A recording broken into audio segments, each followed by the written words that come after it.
Julia didn't know what to say here. She knew that Kate was kind of, without knowing it, describing what Julia's own experience with diapers was going to be like. On the one hand, this would be a great opportunity to create a lie that would someday very soon explain why she wasn't wearing a diaper anymore. On the other hand, Julia didn't really know what to say to help make it really believable, and she didn't like the idea of lying to Kate. She decided to just keep quiet.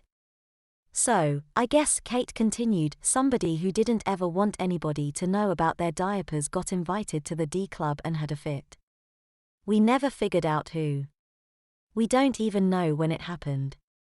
But I guess there was a whole investigation or something and she ended up losing her job. Mrs. Bernard is her replacement. So how do you find people for the D Club now? Julia asked. The same way I found you.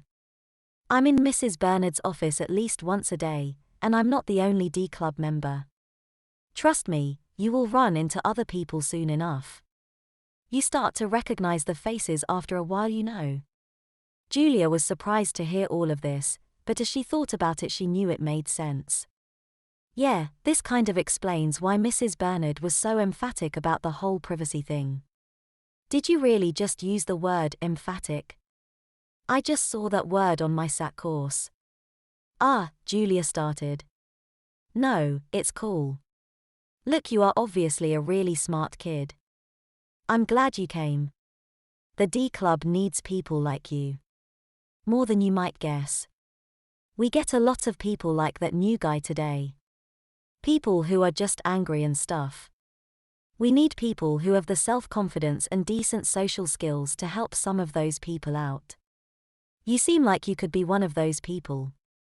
She turned to Julia and must have recognized the surprise on her face. I'm serious. You have the potential to be a real leader, I think. You seem really well adjusted and you are the kind of person that people will start looking up to. Julia kind of blushed. Given how cool she thought Kate was, hearing this was possibly one of the biggest compliments she had ever gotten. Wow, thanks. I never really thought of myself like that. Yeah, I didn't either when I was a freshman. But you remind me a lot of myself when I was your age. Kate paused, then looked at her again. You ever think about playing volleyball? Julia and Kate were soon back at the school. Lunch was over and people were heading back to class. Julia promised Kate she would think about trying out for the volleyball team. Julia learned that tryouts were in a few weeks, and thanked her for everything, including an offer to show her some of the volleyball basics. That night Julia told her parents at dinner about how lunch had gone. Her parents were both glad to hear it had gone well. Julia didn't mention the things that Kate had told her about Mrs. Lott, or what she had said about Julia possibly being a leader someday. She decided to keep that to herself for now. Right before bed, when her mother was changing her, Julia decided that going to the D Club might have been one of the best decisions she had ever made.